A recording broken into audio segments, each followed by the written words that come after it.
Hello, welcome to the Cambridge Lower Secondary Science. Today we're learning about the carbon cycle. The objectives for today's video is to describe the carbon cycle limited to photosynthesis, respiration, feeding, decomposition, and combustion. Describe the historical and the predicted future impacts of climate change, including the sea level change, flooding, droughts, and extreme weather events. We all know that water cycles continuously between the air and the seas, passing through living organisms as it goes. Water is not the only substance which cycles in nature. The other element that cycles in nature is carbon. Carbon is an important element in the carbohydrate, protein, and lipid molecules that make up the cells of your body and of all living things. Carbon is also a part of the DNA passed from parents to offspring. It's also essential to life on Earth. The carbon cycle in nature makes sure that we always have the carbon that we need. The carbon cycle in nature is a series of processes that move carbon between living organisms and the physical environment around them. It returns carbon dioxide from organisms to the atmosphere to be taken up and used again in photosynthesis.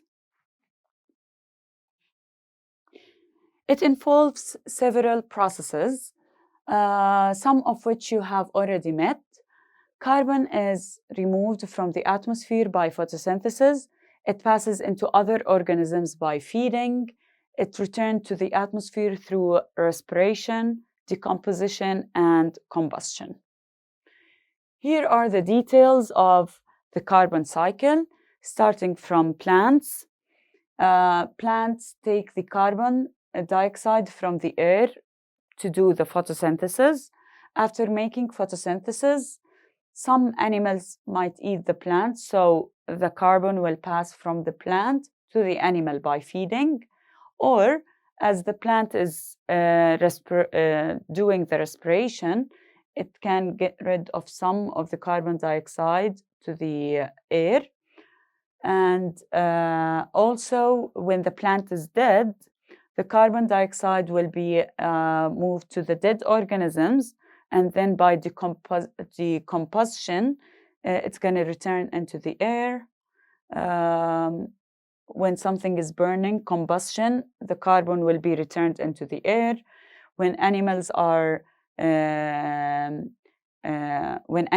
feed, they take the carbon dioxide into the animals, and then when they breathe out, they give off the carbon dioxide into the air. Now we're going to learn about each process in details. The main 5 processes in the carbon cycle: respiration, photosynthesis, decomposition, combustion, and feeding. Let's start with respiration. Respiration takes place in all living organisms. Glucose molecules are breaking down using oxygen in the mitochondria of the cells, producing carbon dioxide, water, and releasing energy. So, glucose molecules are broken down using oxygen, producing carbon dioxide and water. This releases the energy to be used by cells.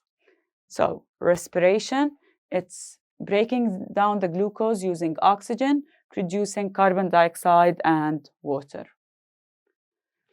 Now, the photosynthesis. Photosynthesis takes place in the green parts of plants and in algae. It uses energy from light trapped by chlorophyll in the chloroplasts.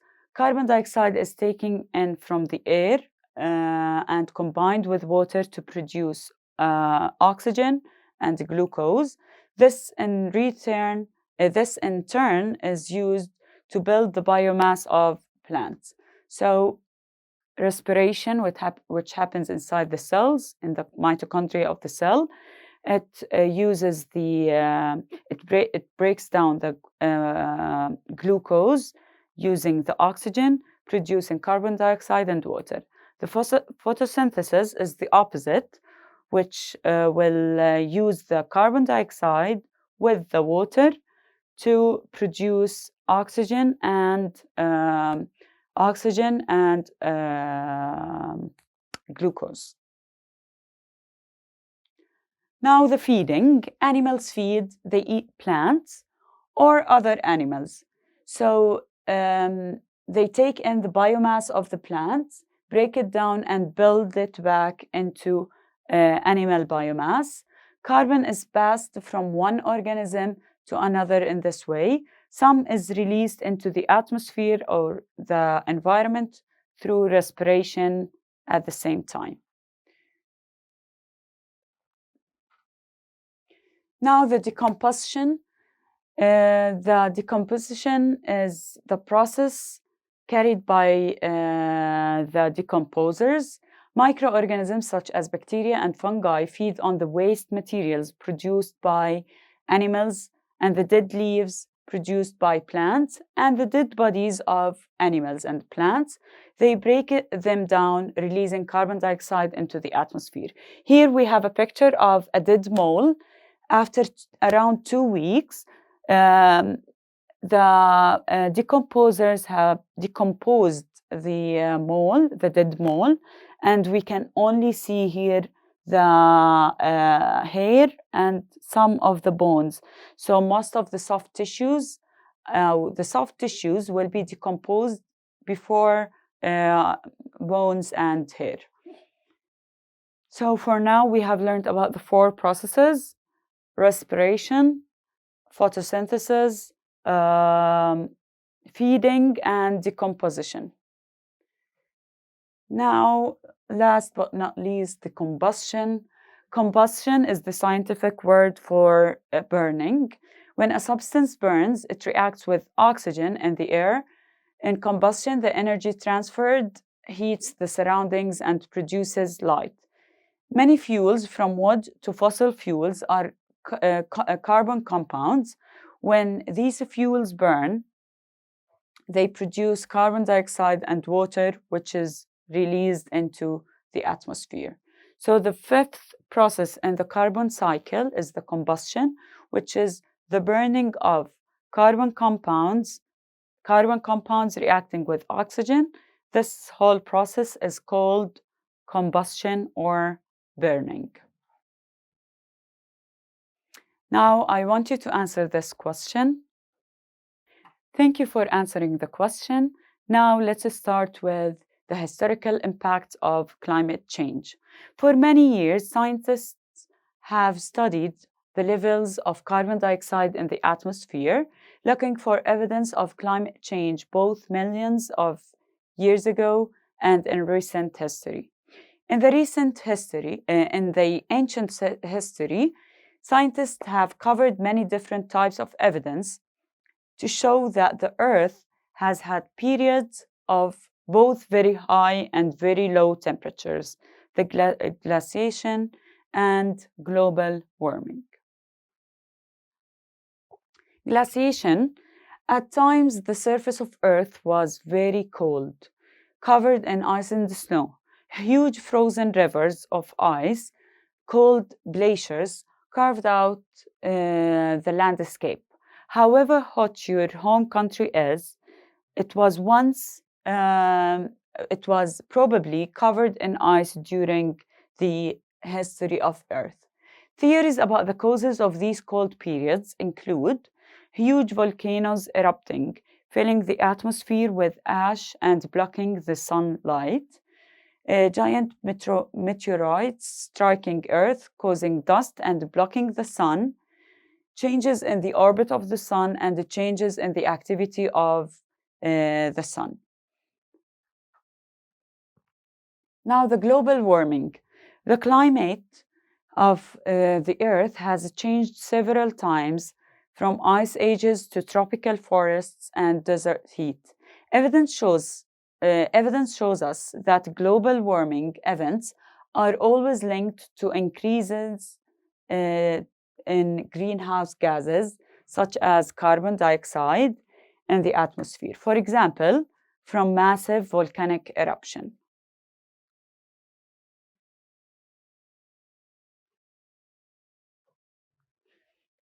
In the recent history, almost every country produces greenhouse gases.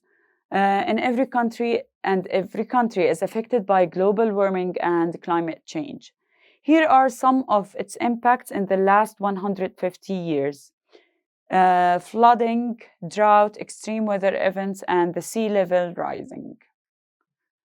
Starting with the flooding, global warming and climate change are linked to an increase in torrential rain and severe flooding on a scale not seen before. For example, in 2010 in Pakistan, massive flooding killed at least 2,000 people and affected the lives of 20 million others. Drought. In some parts of the world, climate change is leading to extreme heat and a lack of rain. Over the last 30 years, Africa has become hotter and drier, with crops failing and lakes drying up. Many people can no longer grow enough to eat, and the whole ecosystem is affected. Droughts in Australia resulted in a huge bushfire, which threatened to wipe out many species, such as koala bears. So, flooding and drought. Now, the third one is the extreme weather events. Around the world, we are seeing more extreme weather events such as hurricanes, tornadoes, blizzards, heavy rain, and very high temperature. Scientists link many of these events to global warming, changing the airflows in the atmosphere, which affects the climate everywhere. Sea levels rising.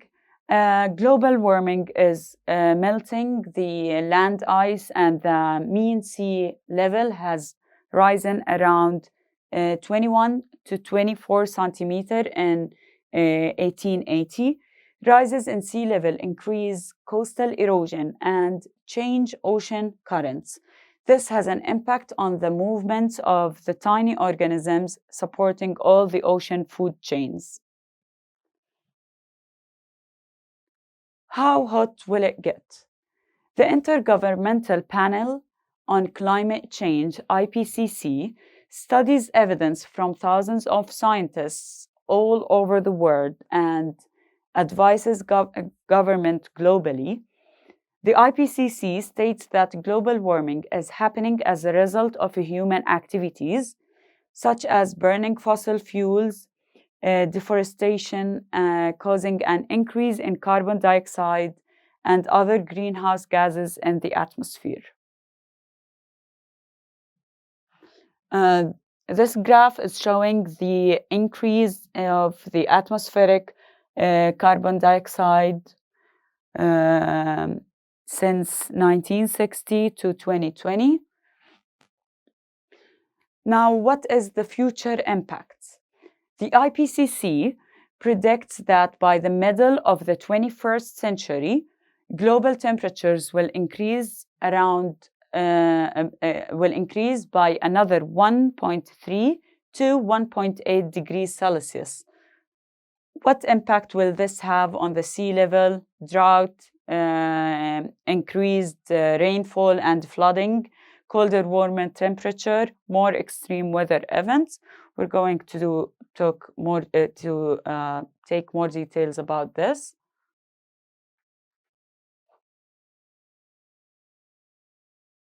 Okay. The sea level rises. As oceans get warmer and glaciers and land ice melts, some scientists predict a rise in sea level of between 26 to 82 centimeters by the end of the 21st century. Low-lying countries like Tuvalu and areas of many other countries will disappear beneath the sea. So the sea level will rise. The scientists predicted that it will rise around 26 centimeter to 82 centimeter by the end of the 21st century. Droughts and heat waves. As temperatures rise and rainfall patterns change, huge areas will become infertile. Plants and animal species will die out if there is no water to support life. People will starve. Scientists predict that climate change will play a part in a global expansion of dry and arid lands. Drought also leads to fires, destroying whole ecosystems across large areas. Increased rainfall and flooding. In contrast, many parts of the world will get more rainfall and snowfall than ever before, often as extreme storms or blizzards, which is the snow storms. This will lead to floods, washing away the fertile soil and causing the loss of homes and lives. Colder and warmer temperatures. Some countries will get hotter, so new pests such as mosquitoes, ticks, and crop pests will survive, affecting our health and agriculture. Some will get colder, so ecosystems are often very temperature dependent. So plant life, migration patterns of animals, and the species you see around you every day will change in the future. Many species will become extinct. If climate change continues, extreme weather events such as hurricanes and storms will happen more often and affect more of our lives. A single storm can cause huge damage to infrastructure such as power supplies, buildings, roads, and railways. Hope for the future. The good news is that only a third of the temperature increases predicted by the IPCC for the next half century will happen for certain. If we make the right choices and change the way we live, we may stop the climate change before it cannot be undone. Only time will tell.